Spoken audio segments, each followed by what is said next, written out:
Olá, bom dia. Então, hoje nós vamos continuar o nosso curso de Eletrodinâmica Clássica da pós-graduação, examinando um problema novo, né? Vamos fazer uma mudança aqui de assunto. Até agora, a gente discutiu a propagação de ondas eletromagnéticas no vácuo. A gente discutiu também como gerar essas ondas eletromagnéticas, né? Com fontes localizadas. Mas agora, então, vamos ver o que acontece quando essas ondas eletromagnéticas propagam num meio material. Então, eu preparei alguns slides sobre o início dessa discussão que a gente ainda vai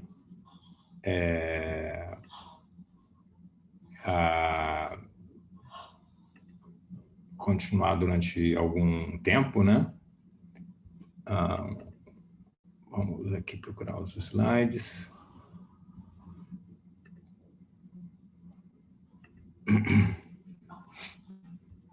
Então, ok. Espero que vocês estejam vendo os slides agora.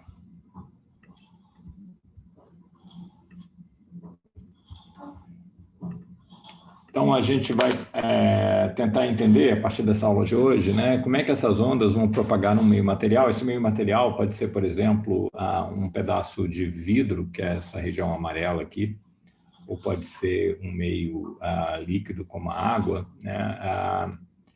A gente vai começar considerando o caso de meios dielétricos, quer dizer, meios isolantes, né, que não conduzem eletricidade, portanto, não tem elétrons de condução deslocalizados, né? Esse tipo de meio isolante, né, ou dielétrico, ele é formado de átomos ou moléculas, né, em que os elétrons estão localizados, né, na vizinhança em torno de cada átomo. Então, esse é um caso mais simples, né, para a gente começar, e é um caso extremamente importante, né? Então, tem vários exemplos, né? Eu falei dois, vidro, água, mas tem muitos outros, né?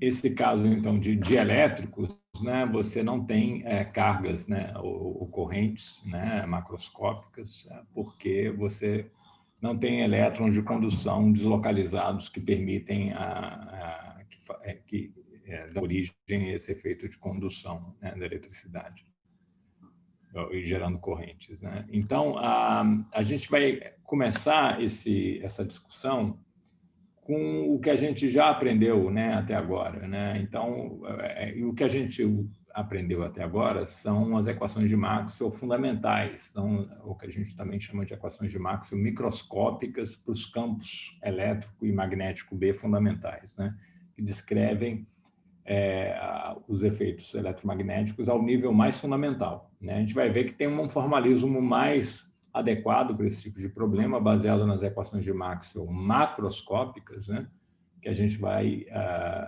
discutir numa aula posterior, né? Mas a gente vai ver que aqui, então, a gente consegue ainda discutir a propagação em meios materiais com esse formalismo que a gente já viu, né, que é essa abordagem microscópica. E essa maneira de entender a propagação em meios materiais, usando esse eletromagnetismo fundamental, né, usando os campos fundamentais e as equações de Maxwell microscópicas fundamentais, é devido a esses dois físicos, né, que trabalharam independentemente, o Ewald e o Olszyn, né, e isso é lá da década de 10, né? Então, a referência aqui que eu vou estar seguindo é esse livro aqui do professor Moisés Rosenzweig, né, Causalidade e Relações de Dispersão, e está nessa seção 10 do capítulo 1. Então, essa teoria de Ewald-Olszyn vocês encontram também em outros livros, como, por exemplo, no Born-Wolf, tem uma discussão muito mais completa, né, mas aí é muito mais complicado. A gente vai aqui seguir o livro do professor Moisés, né, fazendo uma discussão mais pedagógica, mais simples, né, do que acontece do ponto de vista da teoria microscópica quando uma onda eletromagnética, né, vai propagar num meio material, né, num meio material em que você tem átomos aqui. e eu vou supor que esse meio material seja dielétrico. Então, uma coisa fundamental que acontece, né, quando vem uma onda propagando no vácuo aqui, né, e vai incidir sobre esse meio material, isso aqui pode ser, por exemplo, um pedaço de vidro, né? Esse pedaço de vidro, você tem átomos ali, né, que não tem dipolo, momento de dipolo permanente, mas você vai ter um dipolo que vai ser induzido, vai ser criado pelo campo incidente, né? Então, esse vetorzinho aqui que eu estou representando, que é esse dipolo que vai ser criado. Então, o efeito eletrodinâmico de um campo elétrico, né? Isso a gente aprende no curso de mecânica quântica, né? Que quando você tem a gente em geral trata o átomo de hidrogênio nesse caso, né? Você tem um átomo de hidrogênio e aplica um campo elétrico, né? Você gera um dipolo elétrico, isso que dá origem ao chamado efeito Stark, né? O efeito Stark quadrático. E a gente sabe calcular isso para o estado fundamental, né? Isso a gente aprende no curso de mecânica quântica usando teoria de perturbação. E eu vou criar esse dipolo, então, nesse átomo, né? E esse dipolo ele vai oscilar com a mesma frequência do campo incidente, né? Vamos escrever aqui essa expressão para esse dipolo, já vou discuti-la mais, mas esse dipolo ele vai oscilar com a frequência ω0 idêntica à frequência da minha onda incidente. Então, esse dipolo vai irradiar, né? Vai gerar uma onda, e é isso que a gente andou estudando em detalhe, né, nas últimas aulas, né? Como é que é esse campo gerado por um dipolo oscilante, né? A peça, então, essa parte do nosso formalismo, do nosso quebra-cabeça, a gente conhece bem, né? Como é que é o campo, são ondas esféricas, não isotrópicas, né? Que esse dipolo oscilante aqui vai gerar. A peça que eu tenho que acrescentar também é saber quanto vale esse dipolo, né? Como é que esse dipolo está relacionado com a onda incidente, né? Então, é essa relação aqui que me diz, né, como é que é o dipolo criado por esse campo incidente. Isso aqui não é uma relação fundamental, né, como aquelas expressões que a gente obteve para os campos de um dipolo oscilante. Aqui a gente está discutindo nessa equação como é que esse átomo, né, vai responder a um campo elétrico ali, né, existente na posição do próprio átomo, né? Então aqui é o campo elétrico na posição do átomo, esse átomo que está localizado aqui, né? Esse campo ele vai alterar, né, a função de o átomo está no estado fundamental, né? E essa função de onda do estado fundamental vai ser alterada pela presença desse campo de uma forma perturbativa, né? Exatamente como a gente estuda no curso de mecânica quântica para o átomo de hidrogênio na presença de um campo elétrico, né? Esse efeito não acontece só na escala atômica, né? Esse efeito de indução acontece no dia a dia da gente, né? Se eu tenho uma certo objeto sobre o qual eu aplico um campo elétrico, você vai, em geral, criar um momento de dipolo elétrico, né? Porque você polariza esse objeto, né? Vou ver se eu escrevo aqui faço um desenho para ilustrar isso. Então, isso acontece também com objetos macroscópicos, né? Por exemplo, uma pequena esfera metálica, a gente aprende isso no curso de eletro, né? Vou desenhar aqui. Digamos que eu tenho uma esfera aqui, por exemplo, metálica, eu aplico um campo elétrico. Eu aplico um campo elétrico aqui, né? Ops.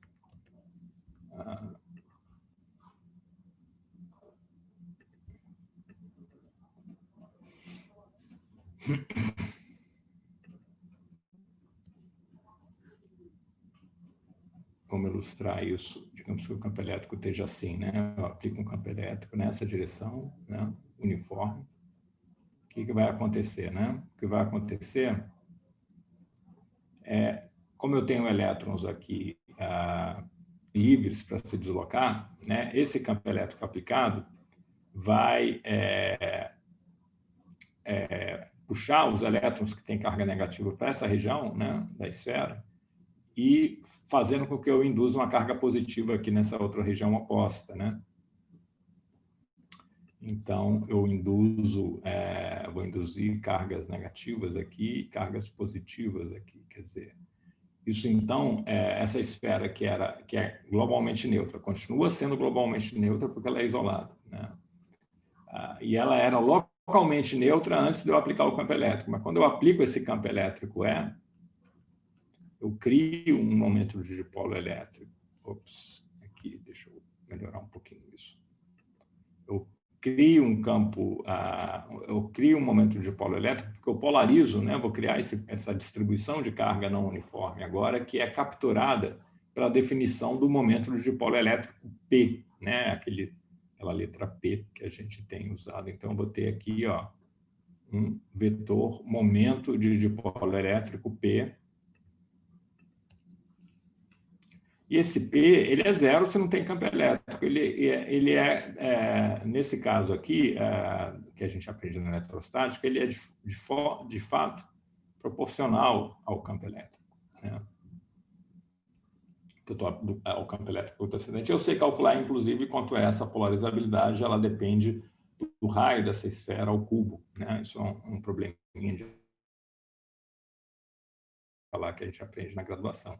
Isso ilustra, né, esse efeito genérico que eu tenho da indução de um dipolo quando eu aplico um campo elétrico. Isso acontece na escala atômica também, e na escala atômica, no curso de mecânica quântica, que a gente entende como é que acontece. O que acontece é que eu vou deformar a minha função de onda, né, de uma forma semelhante, né, de tal forma que eu vou ter agora uma densidade de probabilidade de encontrar o elétron que não é mais simétrica, né, em torno do próton. Então, eu vou ter, se eu tenho aqui, né, o próton lá do átomo de hidrogênio, eu vou ter uma densidade de probabilidade para o elétron, quando eu aplico um campo elétrico nessa direção, né, vai ser mais provável agora encontrar o elétron mais para cá, né, tá certo? É um pouco parecido com essa situação aqui clássica, né, então, a densidade de probabilidade vai ter um bias, né, em que ela vai estar mais provavelmente aqui antes. Então, esse aqui seria o módulo da densidade de probabilidade, né, que eu determino a partir da função de onda eletrônica no estado fundamental, esse estado fundamental perturbado, modificado, né, pela presença do campo elétrico. Isso, então, dá origem a um dipolo elétrico, né? E na aproximação perturbativa, quer dizer, quando esse campo elétrico aplicado é pequeno comparado com o campo elétrico, aqui é o próton, né, que tem carga mais e aqui é a função de onda do elétron, né? Aqui já é a densidade de probabilidade, né, que eu determino a partir da função de onda do elétron. Eu calculo isso aqui na aproximação perturbativa, porque esse campo que eu aplico é muito menor do que o campo do elétron visto pelo próton, né, porque o elétron está muito pertinho do próton, né? Então, essa distância aqui é da ordem do raio de Bohr, né? É uma distância muito pequena. Esse campo do próton visto pelo elétron é muito maior do que esse campo é. Isso faz com que o efeito aqui desse campo aplicado seja uma pequena perturbação, né? Portanto, a resposta que eu tenho do meu sistema atômico, que é esse dipolo elétrico, vai ser uma função, nesse regime perturbativo, vai ser uma função linear do campo, né? Daí esse tipo de expressão em que a minha resposta, né, é dada como uma função linear da perturbação. A perturbação aqui é representada pelo campo elétrico, né? E a resposta é o momento de dipolo elétrico. Isso é o que a gente chama de resposta linear, né? Esse aqui é um exemplo de resposta linear, que eu encontro lá, por exemplo, é o que eu faço lá no efeito Stark, né? Que eu faço essa aproximação perturbativa, né? E aí eu tenho uma resposta linear para o dipolo elétrico atômico, né?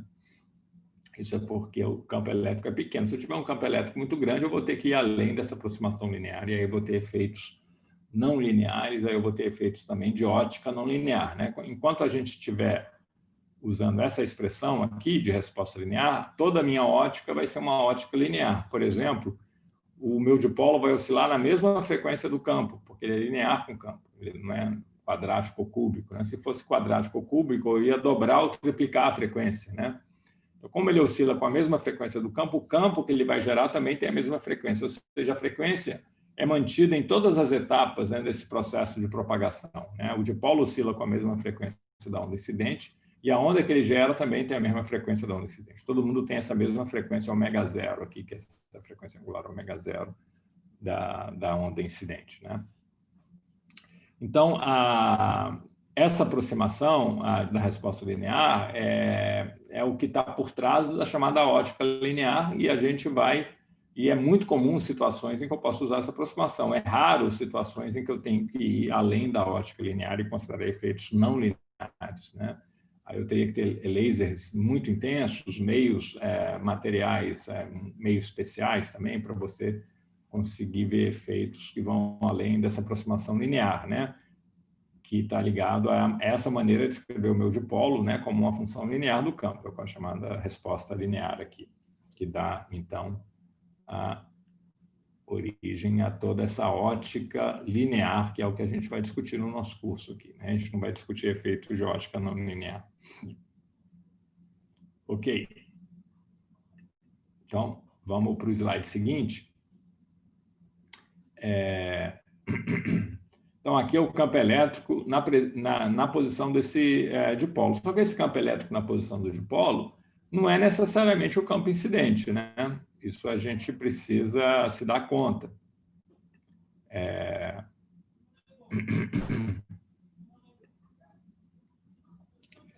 isso que eu estou discutindo aqui nesse parágrafo, né?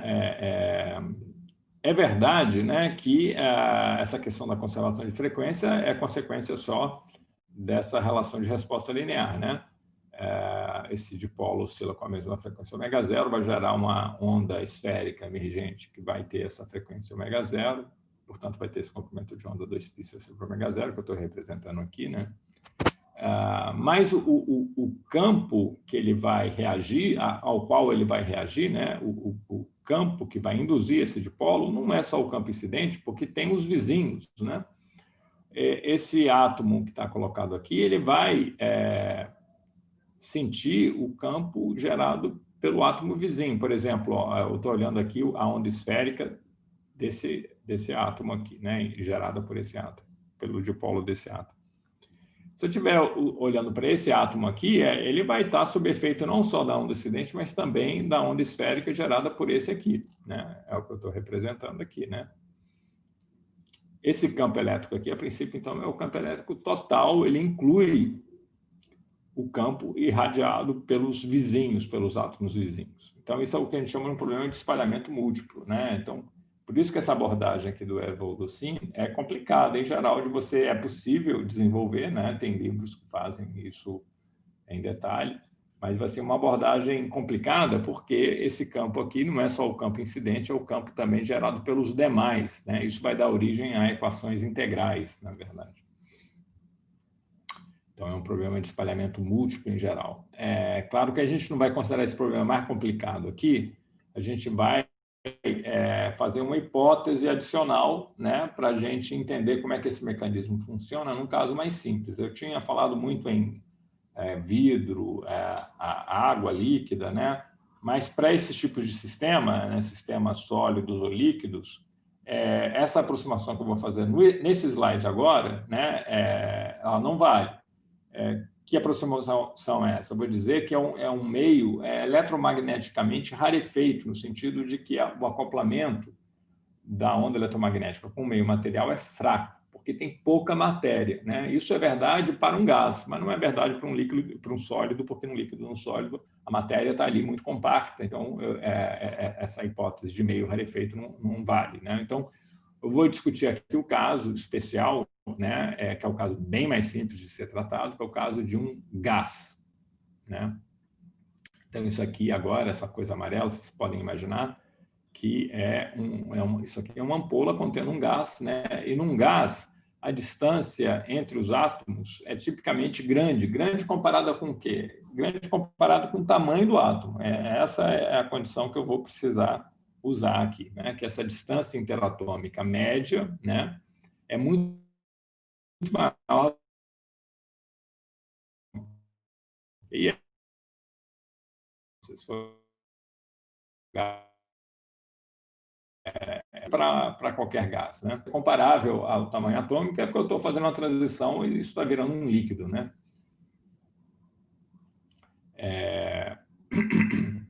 Então, pelo fato, né, de eu ter um meio rarefeito, eu vou poder desprezar esse espalhamento múltiplo, quer dizer, eu vou poder, onde estava escrito aqui, né, para aquela expressão que me dá o dipolo induzido, onde estava escrito aqui o campo elétrico total, agora eu vou dizer que é só o campo elétrico incidente. Como tem muito pouco átomo, tem muito pouca matéria, né, eu vou dizer que o efeito do átomo vizinho é desprezível, é um efeito fraco, tem poucos, né? E o efeito importante é só o efeito da onda incidente, né? Tá certo? Isso simplifica enormemente o formalismo, né?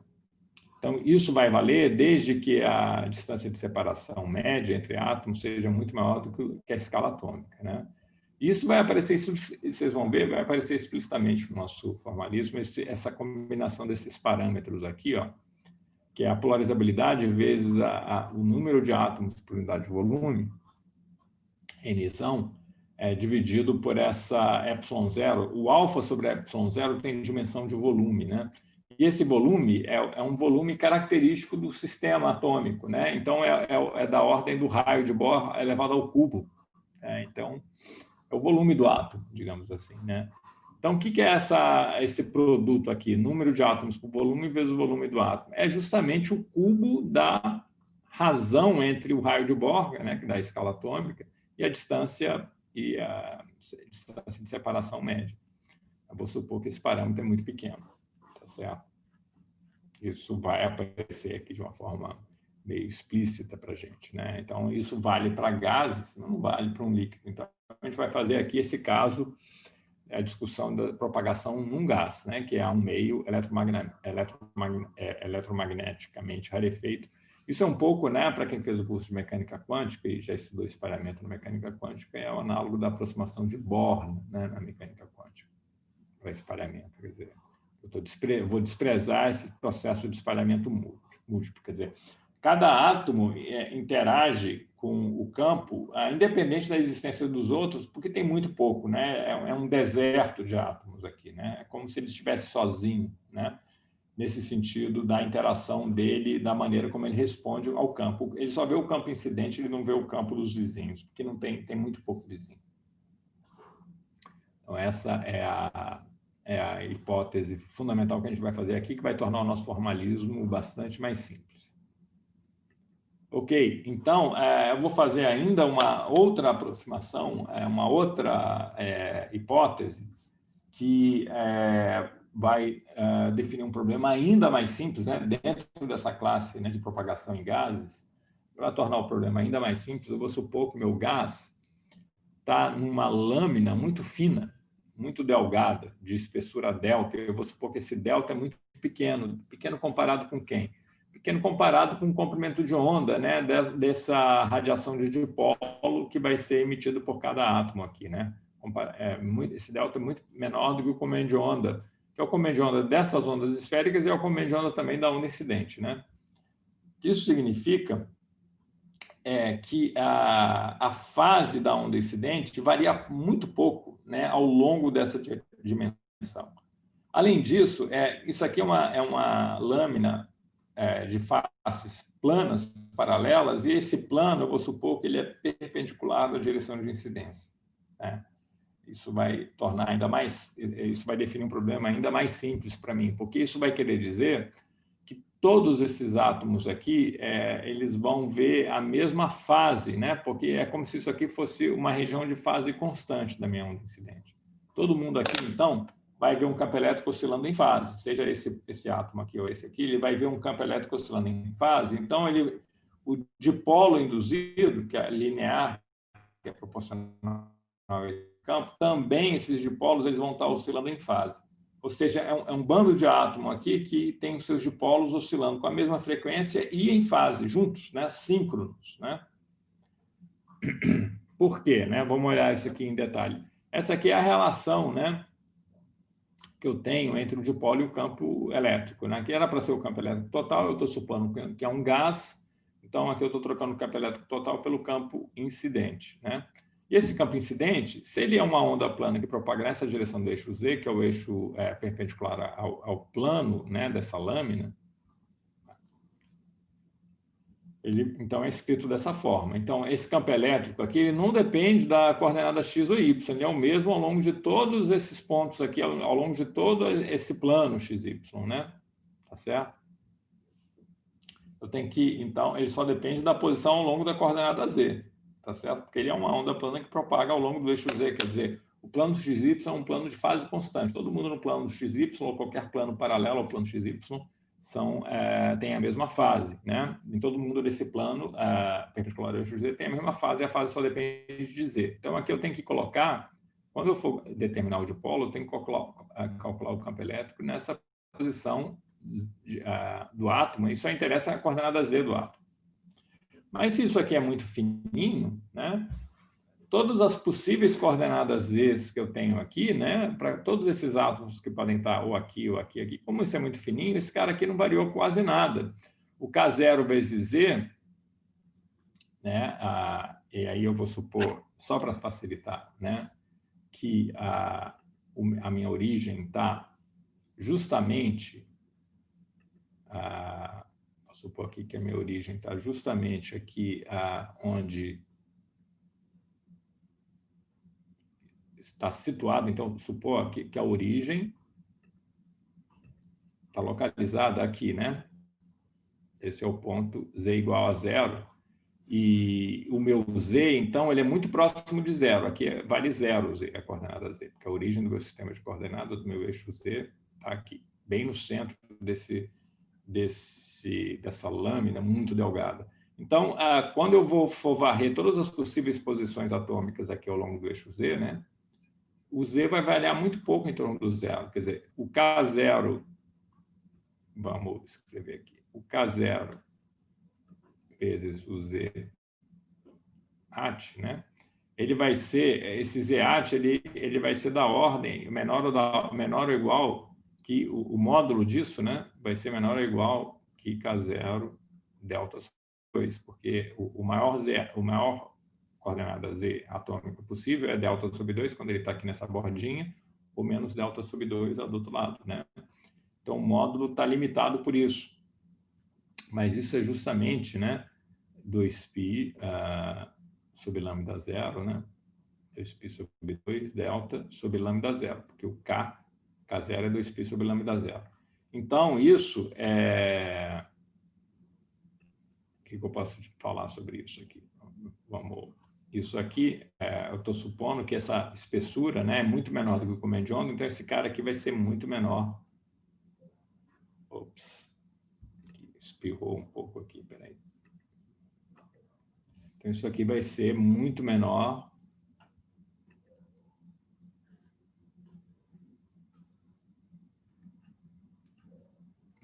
do que 1, tá certo?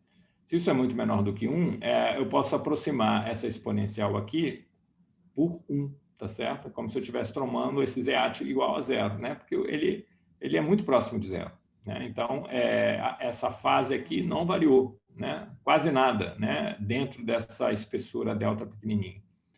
Portanto, eu posso trocar z-at por zero aqui, isso aqui dá 1, e o meu campo fica só, e esse campo incidente aqui fica só o E0 x chapéu, né? Então, tem duas hipóteses que a gente fez para a gente poder escrever essa expressão para o dipolo. Dizer que todos os átomos têm esse dipolo. Repara que todo mundo tem o mesmo dipolo num dado tempo de t, né? Ou seja, esses dipolos vão estar oscilando em fase. Em um dado instante de tempo, tanto esse dipolo como esse, todos eles vão ter o mesmo momento de dipolo. Repara que aqui já assumiu qualquer dependência sobre diferentes átomos. Por que isso é verdade? Por duas razões. Primeiro, porque a minha incidência é normal. Então, esse plano aqui, onde estão os átomos, é um plano de fase constante. Todo mundo vê a mesma fase, portanto, todo mundo vai ter o mesmo dipolo. E segundo, porque eu estou supondo que ele é muito delgado, né? Então, a fase não variou ao atravessar essa lâmina muito fina. Mais uma razão para todo mundo ter o mesmo dipolo, quer dizer, eu posso ignorar essa dependência com Z que aparece aqui, né? Na lista, vocês vão resolver esse mesmo problema da lâmina delgada, ela vai continuar sendo uma lâmina delgada, né? Só que a minha incidência não vai ser mais normal, vai ser uma incidência oblíqua, o que significa que eles não têm mais todo mundo na mesma fase. Então, o cálculo vai ficar um pouquinho diferente, vai ficar até mais interessante do que esse que eu estou fazendo aqui. Então, vocês vão aprender bastante fazendo essa continha. Mas, então, aqui com a incidência normal, né? Estou supondo que minha onda plana propaga nessa direção Z, que é a direção perpendicular ao plano dessa lâmina, né? Está todo mundo com o mesmo dipolo, e esse dipolo é dado em termos da polarizabilidade, como está escrito aqui. Vamos seguir em frente. Ok? Então, vamos para o slide seguinte. Então, cada um desses átomos vai ter esse dipolo e vai produzir um campo de dipolo. E esse campo de dipolo, eu vou olhar na zona de radiação, tá? Eu vou supor que eu estou observando um ponto muito distante do átomo, quer dizer, eu vou estar supondo que para todos aqueles átomos eu estou na zona de radiação. Qual é a condição para estar na zona de radiação? Vamos lembrar aqui.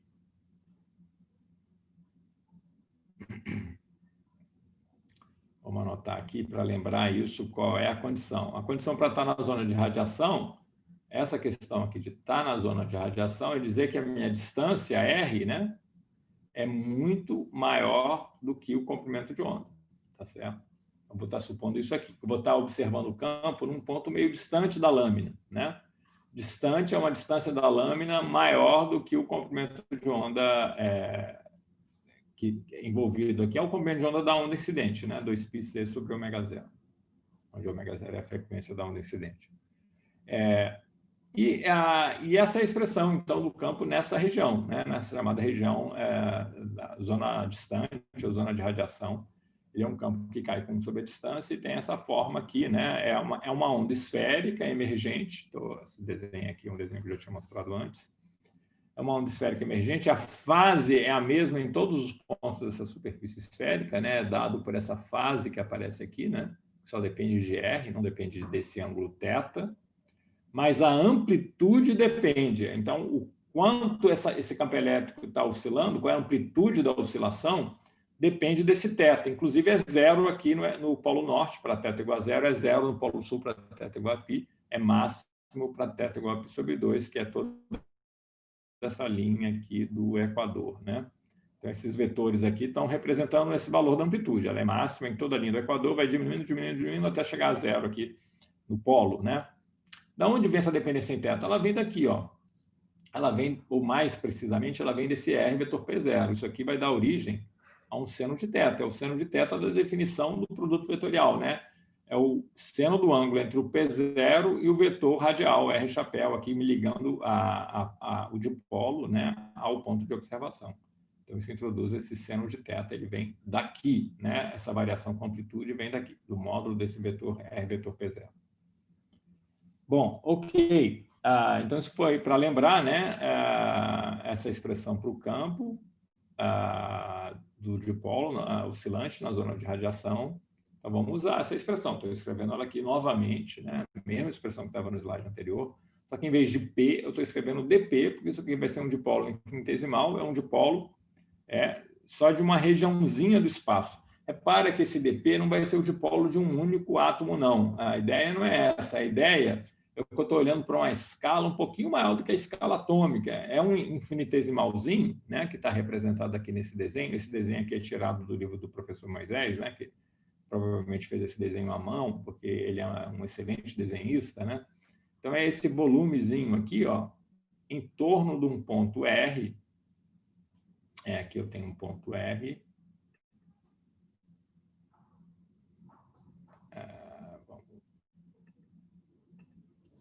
Aqui, então, tem esse pontinho R aqui, que está aqui, né?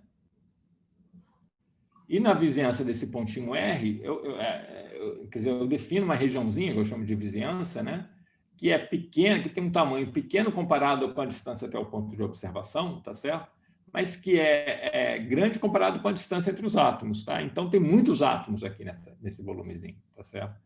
Então, o dipolo combinado de todos o efeito combinado de todos esses átomos que estão nessa regiãozinha, né, é que eu vou considerar aqui. Isso aqui é o campo não só de um único átomo, mas de todos que estão nessa regiãozinha.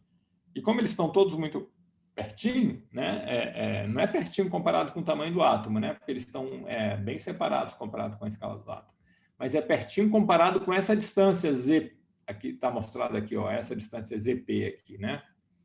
Então, essa distância aqui é uma distância muito maior do que essa distância de separação atômica característica, tá certo? Que, por sua vez, é muito maior do que a escala atômica, né? Tá certo? Mas como a escala atômica é tão pequenininha, né, eu posso ter essas duas condições simultaneamente, sem problema nenhum. Isso aqui pode ser uma distância de metros, né? Tá certo? Ou mesmo centímetros, tudo bem.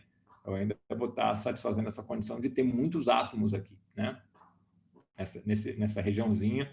E esse dp é a soma dos dipolos de todos os átomos que estão ali, tá certo? Não é o dipolo de um único atômico, é o dipolo dessa região da lâmina, tá bom? É o dipolo total dessa região da lâmina, que é a soma dos dipolos de todos os átomos que estão ali, tá certo? É esse dp que aparece aqui. Então, essa expressão que eu tinha no slide anterior, aqui, em vez de P, eu estou escrevendo dp, porque como isso aqui vai ser um volume infinitesimal para mim, o dipolo vai ser proporcional a esse volume, vai ser um dipolo infinitesimal também. E o meu R, lembra, é o vetor que liga a posição do dipolo ao ponto de observação. O meu ponto de observação vai estar ao longo desse eixo Z, sem perda de generalidade nenhuma, né? Porque eu tenho simetria de translação espacial ao longo de x e y. Então, eu quero determinar o campo num dado ponto do espaço, a lâmina está aqui, eu tenho esse ponto de espaço, e sem perda de linearidade, eu defino o meu eixo Z passando por esse ponto, né? Tá certo? Ele vai ser perpendicular ao plano da lâmina. Isso eu já tinha definido antes, mas tudo bem, eu posso sempre respeitar isso, né? Então, é um eixo perpendicular ao plano da lâmina, como eu já tinha definido, mas passando pelo meu ponto de interesse, pelo ponto de observação de interesse. Então, o vetor R, que estava no slide anterior, é esse aqui, ligando o dipolo ao ponto de observação.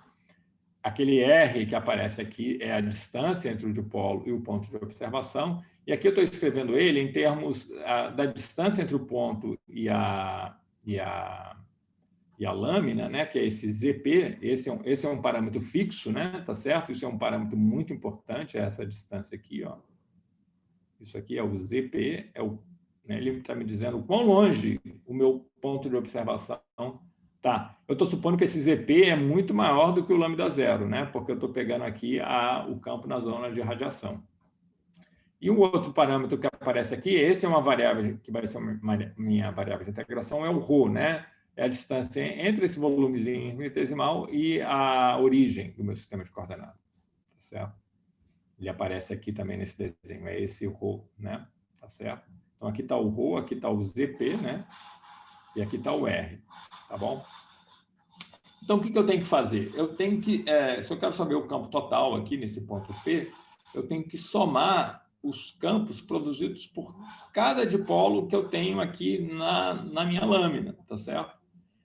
Isso é um modelo contínuo, né? Essa soma, na verdade, é uma integral. Então, eu tenho que fazer uma integral vetorial, uma soma vetorial no contínuo, que é uma integral, de todos esses campos elétricos produzidos por cada um desses dipolinhos dp, né? Tá certo? Então, e varrendo a minha lâmina toda. Para varrer a minha lâmina toda, eu vou fazer isso em duas etapas. Primeiro, eu vou varrer nesse anel aqui, nesse desenho do professor Moisés, né? Tá certo? Por que tem esse anel que está representado aqui também? O que tem esse anel e aqui, né? Isso aqui é uma vista de cima, né? Eu vendo ao longo do eixo Z. O que esse anel tem de especial? É um anel de todos os dipolos que são equidistantes do meu ponto P. Então, para todos esses pontos aqui no anel, o R é o mesmo, né? Isso é o que define esse anel aqui, né? Com esse raio O dado por essa relação, né? Todo mundo ali naquele anel tem o mesmo ρ, portanto, tem o mesmo R, né? Dado aqui, esse aqui é o teorema de Pitágoras, né? Esse triângulo aqui, né? é um triângulo retângulo, o ângulo reto é esse aqui que eu estou mostrando, então a hipotenusa é esse comprimento aqui de valor R, né? Tá bom? O Z e Rho são os lados que correspondem aos catetos, né, desse triângulo retângulo. Então, eu tenho essas relações também para esse triângulo retângulo, né, que é mais fácil de ver aqui no desenho do professor Moisés. O cosseno de teto é o cateto adjacente, Z, sobre a hipotenusa R, né? E o seno de teto é o cateto oposto, Rho, sobre a hipotenusa R. Então, a gente vai usar essas relações aqui agora. Bom, então, falta ainda eu determinar quem é esse dp, né? Esse dipolinho dessa região aqui, desse volume infinitesimal da minha lâmina. Bom, esse volume da lâmina, ele tem uma espessura ao longo de Z que é delta, tá certo? Então, aparece esse delta aqui para eu definir esse volume, né? Esse volume aqui, vamos chamar isso de dV. Ele tem um delta, né? Que me dá essa dimensão aqui ao longo do eixo Z. Agora, ele é delta vezes a área, né? A área dessa superfície aqui do volume, né? E essa área em coordenadas cilíndricas, né? Essa área fica Rho, né? dρ dφ, né? Tá certo? Rho dφ é o perímetrozinho, né? Rho vezes dφ. E dρ me dá a terceira dimensão ao longo dessa direção aqui radial, né? Então, o volume é delta Rho dρ dφ, né? Que eu identifico aqui, ó, Rho dρ dφ delta. Então, isso aqui é o volume infinitesimal. Então, o que eu estou fazendo? Eu estou pegando o número de átomos por volume, multiplicando pelo volume, e isso me dá o número de átomos, né, naquela região, que é um número infinitesimal. E eu estou dizendo que o meu dipolo total é o número de átomos, né, vezes o dipolo de cada átomo. Quem é o dipolo de cada átomo? É isso aqui, ó.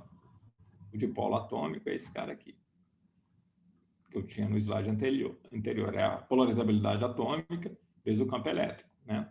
E o campo elétrico é o mesmo para qualquer um desses dipolos, tá certo? Isso não vai ser verdade no problema da lista, porque esses dipolos vão estar defasados, vai ter uma fase adicional aqui. Mas aqui nesse problema, como eu tenho incidência normal, todos os dipolos têm a mesma fase, independente de onde ele está na lâmina, tá certo? É essa expressão aqui que não depende, então, de que posição da lâmina eu estou olhando, tá certo? Então, esse dp é simplesmente o dipolo de cada átomo vezes o número de átomos no volumezinho definido aqui dessa forma, né? Por um certo dφ, dρ, né? Então, essa é a expressão desse dipolo dp, né? Desse volumezinho que eu vou colocar aqui. Aí eu tenho que fazer essa integral.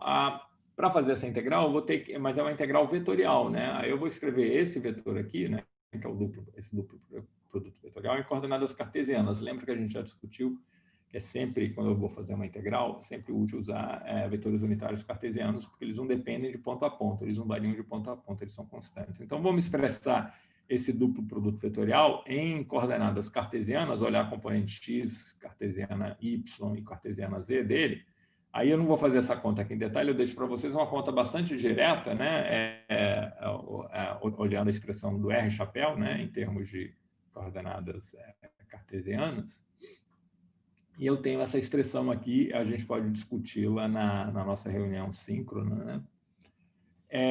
O que eu tenho que fazer? Eu vou ter que integrar, né, sobre todo a minha lâmina. Isso vai ser feito, como eu disse para vocês, em duas etapas. Primeiro, eu integro sobre esse anel aqui associado a um dado ρ, a um certo raio ρ.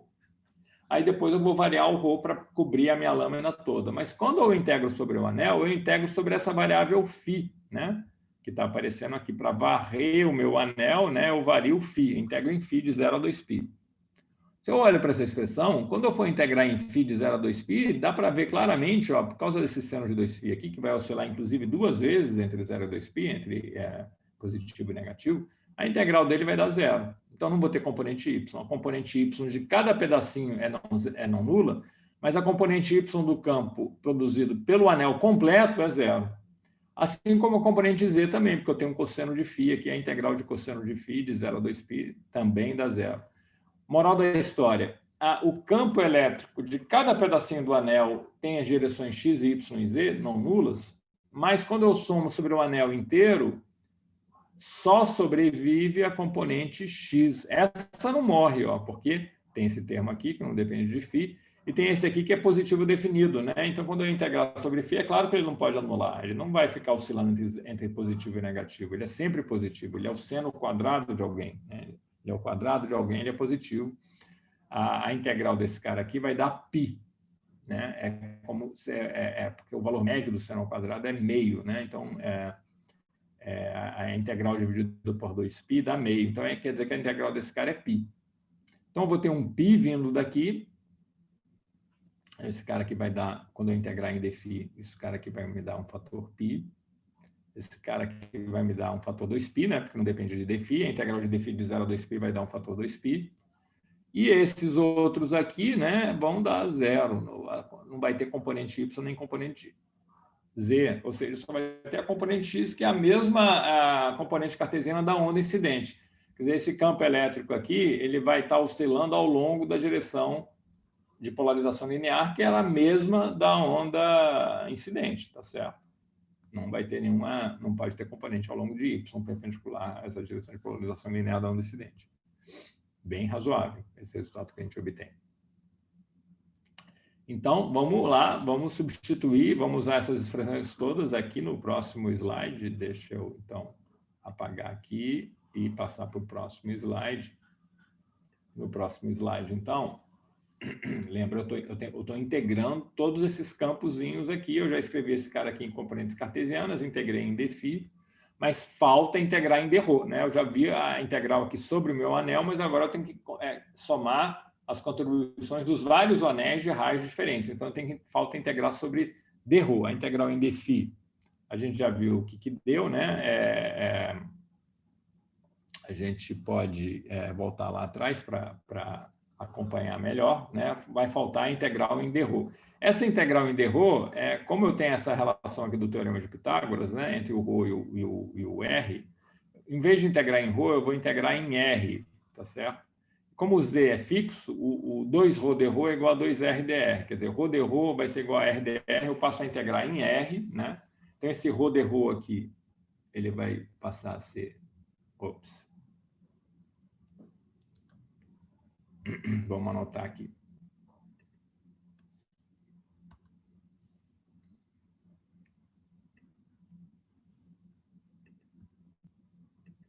Esse ρ dρ aqui vai ser r dr. Esse r que está aqui vai cancelar com r, ó, que vem aquela dependência, né, com 1 sobre a distância do campo de um dipolo na zona de radiação. Vai cancelar esse r que está aqui, tá bom? Vai sobrar só esse dr.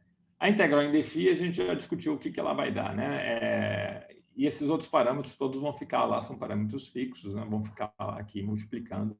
Tem esse caso 0,2 que vem aqui desse prefator, né, do campo do dipolo, e tem os outros que já estavam lá do dp, né? O delta, o alfa e o E0, delta alfa é 0, né? Tem esse N aqui também, né? Então, tem todos esses prefatores. Lembra a integral em dφ? Deu um 2π para um dos termos e deu um π para o outro termo. Vamos olhar esses dois termos aqui para lembrar como foi essa integral em dφ. Vamos voltar aqui, então. Se eu consigo voltar e não ir para frente. Essa integral aqui, né? Vamos lembrar, a integral desse cara deu um 2π, né? E aí ficou o cosseno ao quadrado lá. Lembra que o cosseno ao quadrado é Z2 sobre R2, né? Então, tem o Z2 sobre R2 vezes 2π, tem esse outro aqui, que é Rho2 sobre R2 vezes π. Eu boto um 2π em evidência, então esse seno ao quadrado, que é Rho2 sobre R2, vai ganhar um fator meio, né? O que isso dá, então? Vamos anotar aqui para a gente acompanhar, dá para acompanhar essa continha bem em detalhe, né?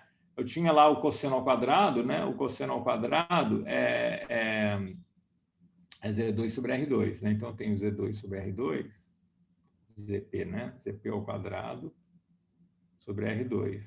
Vamos apagar isso aqui. E mais meio de seno ao quadrado, né? Meio porque eu tinha um seno ao quadrado de φ que integrei, deu um π, eu botei 2π, esse 2π que aparece aqui eu botei em evidência, então aqui ficou meio...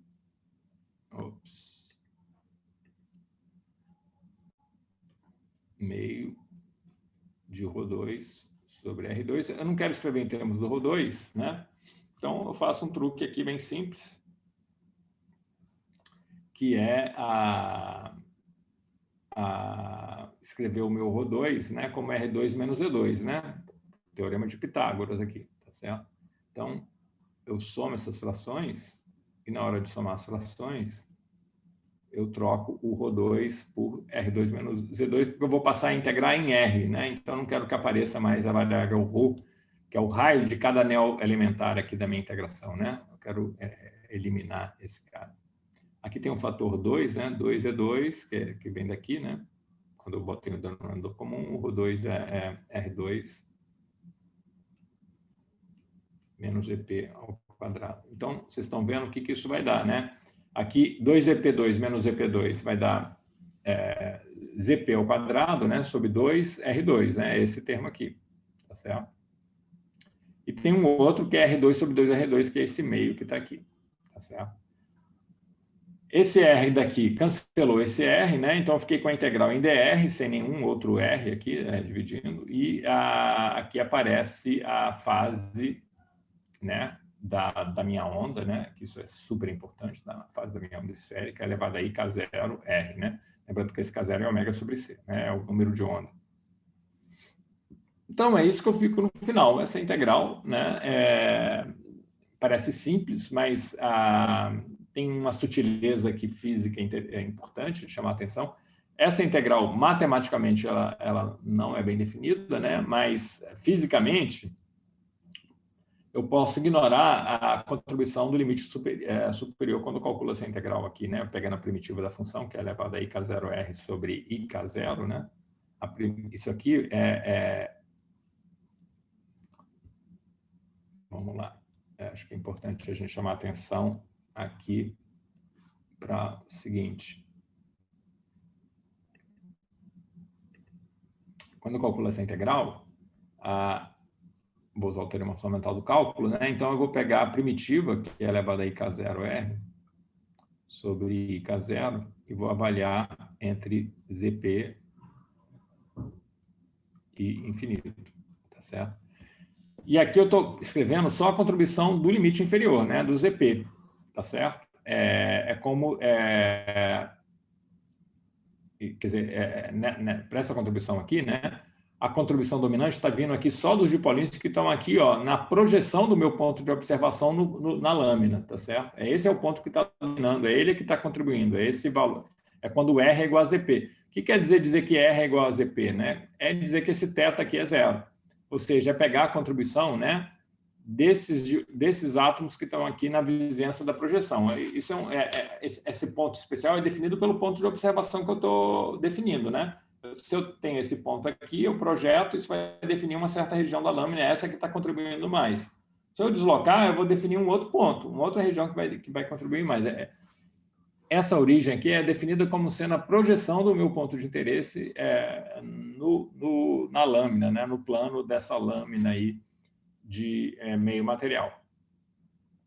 É ela que está contribuindo mais. Os caras que estão lá no infinito, eu estou jogando fora essa contribuição, embora matematicamente aqui fique um limite mal definido, né? Porque eles vão ficar oscilando de mais a menos no infinito, mas são dipolos que estão infinitamente afastados e fisicamente eu espero que eles não contribuem. E por que eles não contribuem? É porque, de fato, como eles estão infinitamente afastados, eles, inclusive esse ângulo aqui vai tender a π sobre 2, tá? Eles têm que atravessar uma região enorme de meio material para chegar aqui no meu ponto de observação. E aí, inclusive, todas as hipóteses que a gente fez aqui de espalhamento múltiplo deixariam de valer, né, para esse caso. Mas aí eu posso fisicamente ignorar essa contribuição, argumentando que eu vou sempre ter um pouquinho de absorção no meu material, né? Então, se eu olho um ponto no infinito, a contribuição vai tender a zero, né, quando eu coloco essa distância para o infinito. Então, é um argumento físico que eu uso para escrever essa equação que está aqui, né?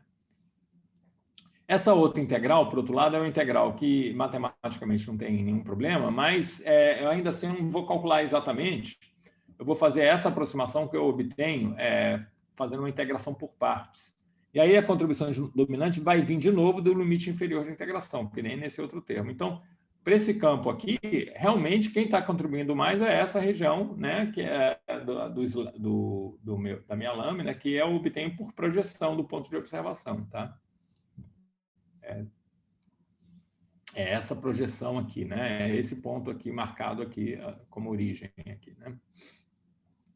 Aqui, então, é uma aproximação que eu faço, que eu obtenho fazendo, eu posso discutir isso na reunião síncrona, né? Eu estou desprezando esses termos da ordem de 1 sobre K0 ZP, mas isso eu já tinha desprezado quando eu escrevi aqui o meu campo do dipolo. Então, não seria nem consistente calcular essa integral exatamente, tá? Tem que tomar cuidado com esse pequeno detalhe. E quando eu escrevi que o campo é dessa forma, eu já desprezei esses termos dessa ordem. Então, eu não posso guardar uns e deixar outros que são da mesma ordem, tá? Isso dá um resultado inconsistente, errado, né? Em outras palavras. Ok. Então,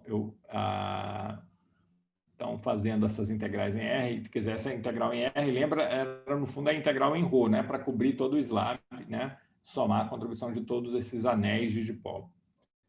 Então, fazendo essas duas integrais, né? A gente obtém essa expressão aqui. Deixa eu só apagar esses desenhos, né? Eu obtenho essa expressão, é um campo na direção x, né? E que tem esses prefatores que foram sendo propagados, e tem esse fator i que aparece aqui. A aula já está um pouco extensa, eu vou parar por aqui e a gente deixa a discussão desse resultado para a nossa próxima aula, tá bom? Então, eu vou encerrar por aqui e meus votos de um bom fim de semana aí para todos. Ok. Então,